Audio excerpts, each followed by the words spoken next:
ሰላም ሰላም ኣብ መላዕለም ዘለኹም ክብራት ኣሕዋት ሰላም እግዚኣብሔር ምሳኩም ይኹን።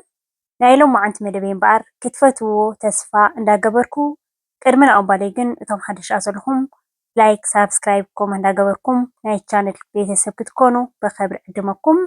እቶም መሳይ ፀናሕኩም ከዓ ከም ቀደምኩም ምትብባዕኩም ኣይፈለየኒ። እዚ ቪድዮ ብላይክ ጀምሮ። ናይ ሎማዓንቲ መደበይ እምበኣር ርሑስ ምጅማር ፆም ይግበረልና ክቡራት ኣሕዋተይ። ክብርን ምስጋናን ንእግዚኣብሔር ይኹን። ካብ ዓመት ናብ ዓመት ኣቂሩ ንዝበረከት እዚ ከዓ ክንካፈል ዝገበረና ምስጋና ንእግዚኣብሔር ይብፅሓዮ። እግዚኣብሔር ኣምላኽ ናብ ብርሃነ ልደቱ ብሰላምን ብጥዕናን የፅንሓና። ፆምና ብሰላም ጀሚሩ ብሰላም የፈፅመና። ብጣዕሚ ኣዝዩ ደስ ዝብለካ ክቡራት ኣሕዋተይ። እምበኣር ከምዚ እትርእይዎ ዘለኹም ኣብ መእተዊ ከም ዝረኣኹሞ ናይ ሎማዓንቲ መደብና ኣዝዩ ፅቡቅ ዝኾነ ባህላዊ ምሳሕ በዚ ከዓ ናይ ዓመታዊ ናይ ክብረ በዓል ተረፋት ናይ ስዋና እንዳገበርና ተረፋት ናይ ሕልበትና እንዳገበርና ብሓንሳብ ኣብዝሓ ኣቢልና ተሰሪሕናዮ እንደገና ከዓ ክንጥቀመሉ ንኽእል ኢና ፍርጅ ግብር ኣቢልና ማለት እዩ። ብጣዕሚ ኣዝዩ ደስ ዝብለካ ማለት እዩ። ክቡራት ኣሕዋተይ ከምዚ እትርእይዎ ዘለኹም ኣብዚኣ ባህላዊ ፃሕልና ግብር ኣቢልና ንቀደም በሉ ተደሊኹም ስዋ ጉዕሽ ናሃለ ናይ ቅዱስ ሚካኤል ናይ ክብረ በዓል ናይ ዓመቱ ማለት እዩ እንተደሊኹም ሕልበት ከዓ ባህላዊኣ ክትከውን ምሳሕና ንሎማዓንቲ ማለት እዩ። ኣዝዩ ደስ ዝብለካ እንጀራ ክልተ ዓይነት እንጀራ ፃዕዳ ጣፍ ቀይሕ ጣፍ ካብ ደስ ዝበለኩም ሕዙ እስኪ እዞም ኣሕዋተይ ብዝኾነ ፆምና እግዚኣብሔር ኣምላኽ እንኳዕ ብሰላም ጀመርና ማለት እዩ። ኣሰራርሓ ናይዚ ሕልበት እዚ ብዙሕ ዓይነት ዝሰራሕክዎ ኣሎ ክትርእይዎ ትኽእሉ ኢኹም ማለት እዩ። ናይ ፆማት ምግቢ እውን ኣብቲ ውሽጢ እትው ተኢልኩም ብጣዕሚ ንውሕ ዝበለ ግዜ ዝወስድ በቢዓይነቱ ኣብ ሓፂር ግዜ ዝስራሕ ማለት እዩ።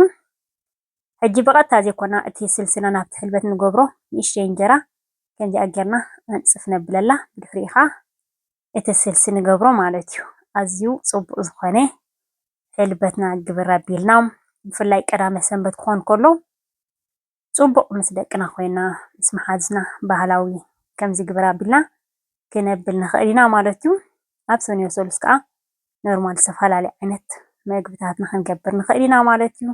መቸም ኣብ ዓድና ብፍላይ ንግደታት ክኸውን ከሎ ዝተፈላለየ እዚ እቲ ባህላዊ ምግብና ሕልበት ዘይትተርፍ እያ ማለት እዩ። ብዝኾነ ኣብዚኣ ከዓ ስልሲ ናይ ሕልበት ከዓ ኣብዚኣ ፃሕልና ማለት እዩ።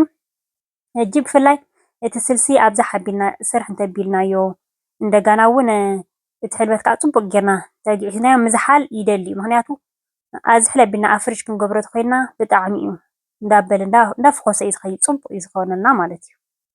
ስለዚ ክንሰርሕ ከለና ኣብዝሓ ኣቢልና ክንሰርሖ ንኽእል ኢና። ጥራይ ፍርጅ ክንእትዎ ከለና ብውዑይ ዘይኮነ ዝሕል ምስ በለ ንእትዎ ከይተባላሸወና ከዓ ኣዝዩ ፎኪስ ፅቡቅ ዝኾነ ከዓ ሕልበት ክንጥቀመሉ ንኽእል ኢና ማለት እዩ።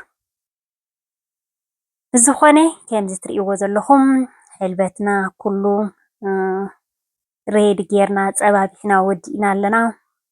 ስዋ ጉዕሽ ከዓ ክንቀድሕ ኢና። ሕጂ ንእሽተይ ፎርማ ተደሊና ከዓ ከምዚ ጌርና ካብቲ ናኽትቀይሕ ንእሽተይ ከዓ ከምዚ ጌርና ክነውፃሉ ንኽእል ኢና ማለት እዩ። ዓይነ ስንታይ ድራራ ክሳበ ፍርስርስ ኣቢልና ንበልዓ ማለት እዩ። ክቡራት ኣሕዋተይ ከምዚ ከማይ ተኮይንኩም ሕልበት ኣነ ክፈቱ መዓት ብጣዕሚ ብፍቅሪ ማለት እዩ።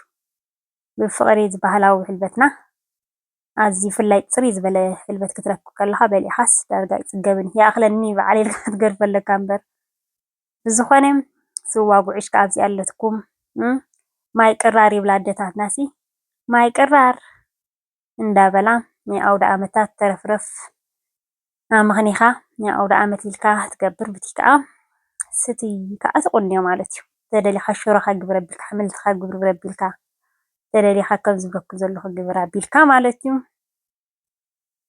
ንቀደም በሉ ምስ ፍቅሪ ንሓደ ዝበልካዮ ንኩሉ እኹል እዩ እዞም ኣሕዋተይ ብእውነት ሎማዓንቲ እስከ እዞም ኣሕዋተይ ርሑስ ምጅማር ፆም ምክንያቱ ነዚ ረኺብናዮ ዘለና በረከት ንቀደም በሉ ስዋ ጉዕሽ እሞ ቀደም በሉ ክብራት ኣሕዋተይ ኣዝዩ ፅቡቅ ዝኾነ ስዋ ጉዕሽ ከም እትሪእዎ ዘለኹም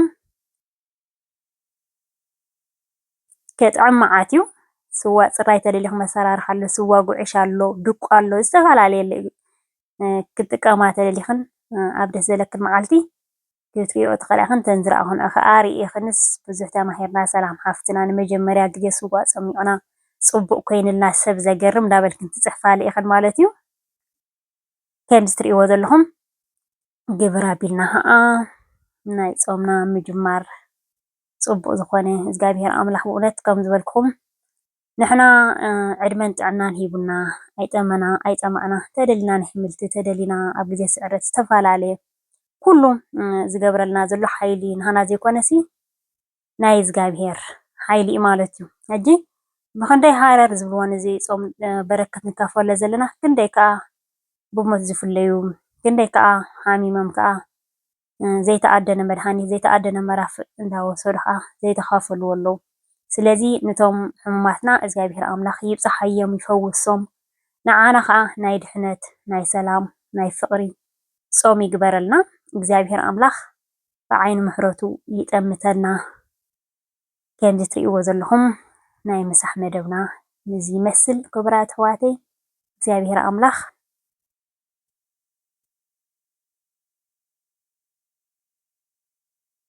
ኣብ መግብና ጥራይ ዘይኮነ እግዚኣብሄር ዝሓለፎ ናብራ እግዚኣብሄር ዝባርኾ ብሓዳርና ብደቅና ኣብ ስራሕና ኣብ ኩሉ እግዚኣብሄር ዝባረኾ ይኾነልና። እትሪእዎ ኣለኹም ዶ ከመይ ገይረ ሰሲዐ ኣለኹ ከመይ ገይረ ግሕጥጥ ኣቢለዮ ክቡራት ኣሕዋተይ ብጣዕሚ ሕልበት ክነግረኩም ኣይክእልን እየ። ብጣዕሚ ፅቡቅ ዝኾነ ሕልበት እዩ እውን እንደገና ከዓ ትፈቱ ከዓ መዓት እማ ኣተሓዛ ሪኢኻ እዩ ክቡራት ኣሕዋተይ።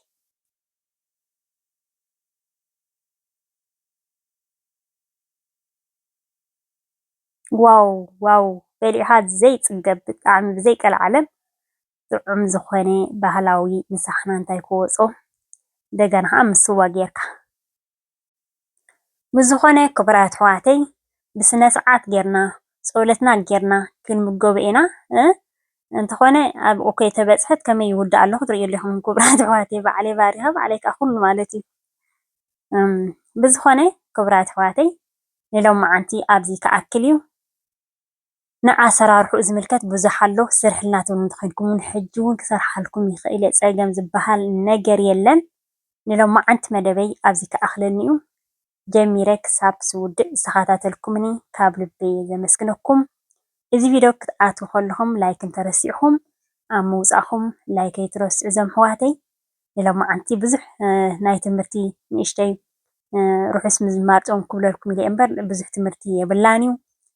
ከም ትፈልጡ ንመዓልታዊ ቪድዮታት ሒዘ ዝመፅእ ፅቡቅ ዝበልኩ ሒዛ ቪድዮታት ከዓ ክመፀኩም እየ። ብካልእ ትሕዝቶ ክሳብ ዝምለሰኩም ሰላምን ጥዕናን ኣበቢ ዘለኹም ሞ ሰናይ